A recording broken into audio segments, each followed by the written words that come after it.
The Eurozone drama seems to be entering a new phase, one where a default by Greece is more likely than ever, and one where major economies like France are having their positions questioned. Francois Nordhof is a familiar face here on Dukascopy TV, and I'm delighted to welcome him back in the studio to discuss the latest situation within the Eurozone. So thank you for joining me, Francois. Let's start by talking about the peripheral Eurozone countries, and in particular Greece. Are we going to see Greece default on its debt, and what would that mean for the Eurozone as a whole? Yes, thank you for the invitation. I fully agree, Greece is probably going to default. The thing is, how are we going to handle the way of the default? There is a semantic analysis of the current default. You can have a technical default, a hard default, a soft default, a selective default, all those categories. I mean, at the end of the day, the important institution for Greece is actually ISDA, the International Swap and Derivative Association. They are going to make finally the decision if it's a credit event or not a credit event. As it looks like, for the time being, there is a technical issue that has to be solved within the Greek debt. Most of the outstanding bonds of the sovereign bonds of Greece have excluded a collective action clause, which means the majority of the bondholders cannot force the minority to agree with a swap of the debt. And therefore, currently, some hedge funds, mostly hedge funds, are purchasing the debt and even adding CDS on it as collateral, as insurance, and are pretty sure that they are going, beside the haircut that is going to be decided of 50, 60, 70%, they are going to face full redemption. And that's the current situation. So it's the next dates are extremely challenging because probably the haircut, which was expected to be 50% on the full outstanding debt, is going to be much lower because you cannot force a debt holder who do not want to swap his debt to accept the deal. And therefore, currently there are some calculation in the market and some rumors where actually the total amount of the debt that is going to be swapped is not going to exceed 75%. It was quite interesting. So you're saying that hedge funds are still being able to profit from this whole situation with Greece? Yeah. The issue is that the hedge funds are not in the same position than the nostro of the banks. The nostro of the banks, which are holding the debt, they are politically forced to accept the deal. The hedge funds, they have no link to governmental authorities, and therefore they feel free to do whatever they want. And they are free to use all the prospectus capabilities that were listed, and it's an agreement on paper, and therefore they have all their the rights on their side. Okay, let's move on to talk about Portugal. Portuguese 10-year bonds really shot up at the beginning of this week. Do you think we'll get into a stage now where the market's going to turn very bearish on all the countries which have received bailouts? Yeah, the problem actually with Portugal is that the derating, the downgrading that just happened recently is actually putting the country out of the investment grade lists.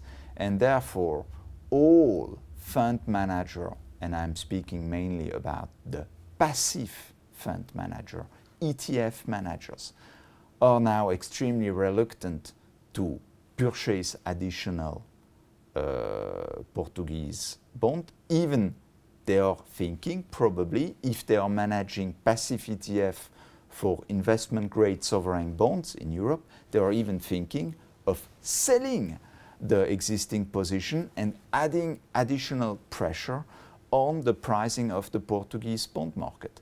That's why the situation of Portugal is, technically speaking, worse than the situation of Italy or Spain, because those two countries are still investment grade, where for the first time in Portugal we are moving into the high yield junk segments of the sovereign bond market.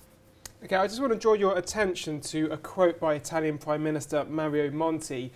He said, if this strong movement towards discipline and stability is not recognised as taking place, and a certain approach to financial aspects does not gradually evolve, then there will be a powerful backlash in the countries which are being submitted to a huge effort of discipline. To give this quote some context, he was basically saying that the debt-heavy countries have learnt the lessons from countries like Germany, and now they're fiscally disciplined, and this has to be recognised. And there seems to be this movement by Eurozone policymakers that it can't just be austerity, and they're starting to think about growth.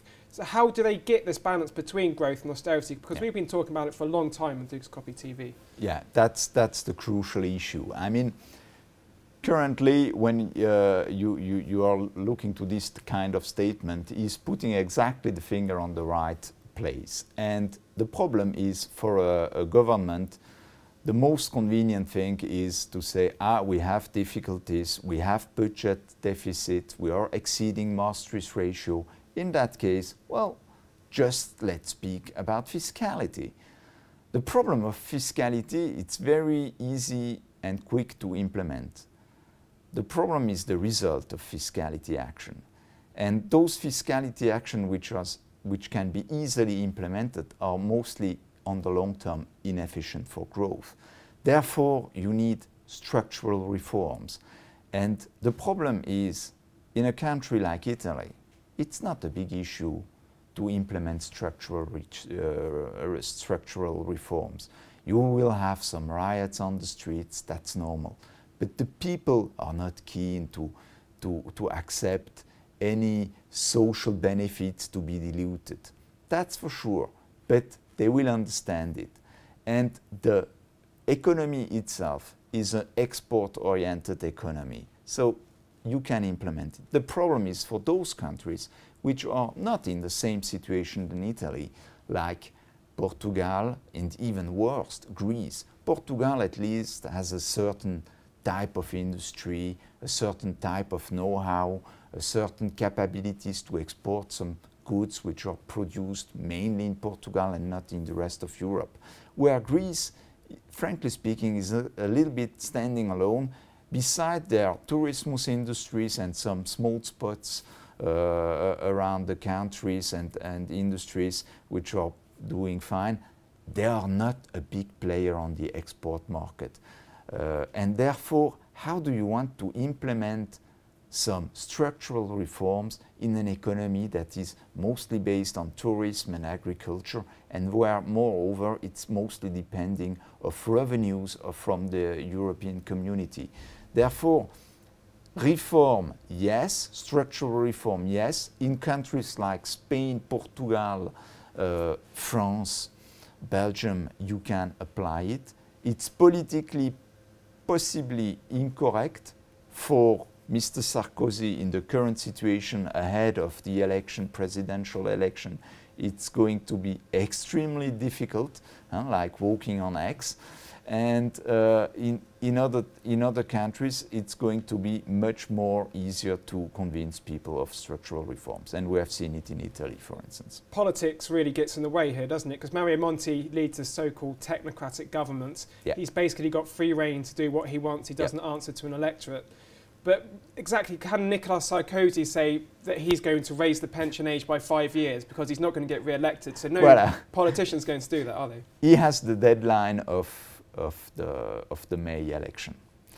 And the problem for him is if he is not acting very quickly, he is in negative outlook at Standard & Poor, and he could be derated an additional time, which will put additional pressure on France. Therefore, Sarkozy, the President Sarkozy, is going to act quite quickly, but not far enough to convince the electors that it's going to be a social revolution.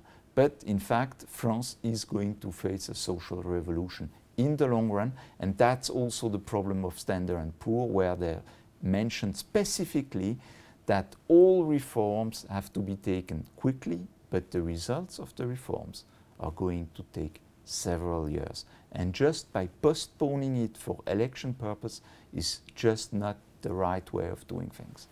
Let's discuss the ECB. Many are pinning their hopes on the ECB that they can be the saviour to the whole Eurozone crisis. Yeah. How do they intervene in this whole crisis without printing money?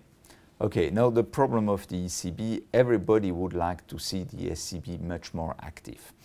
And we call it the bazooka impact. Means the ECB would buy every outstanding debt or debt that is issued currently on the market. Is this the right solution? In fact, it's not the problem only of sovereign debt. Sovereign debt is maybe just the peak of the iceberg. I mean, the problem that we have is an issue that is extremely well known, that was described by a professor called Joseph Stiglitz. It's the credit rationing. The problem is that the banks are reluctant to give credit to the economy. And by purchasing sovereign bonds, you are just looking to the peak of the iceberg, but you forget the mass of the iceberg, which is below the sea level. And in fact, instead of purchasing just blindly sovereign debt, the ECB did a very good job in December by telling the banks, the commercial banks, if you need cash, okay, we borrow you, we give you cash for 1% over the next 3 years. Just make your offer. And ahead of Christmas, there was a deal close to 500 billion of euro that were given to the different commercial banks. And probably we have seen already, since the beginning of the current fiscal year, some of this money coming back to the bond market, being invested by commercial banks. Yeah. Thank you as always, Francois. Coming up here on Dukascopy TV, we have the second part of my interview with Chris Jones from Deloitte, so stay tuned for that. But for now, goodbye.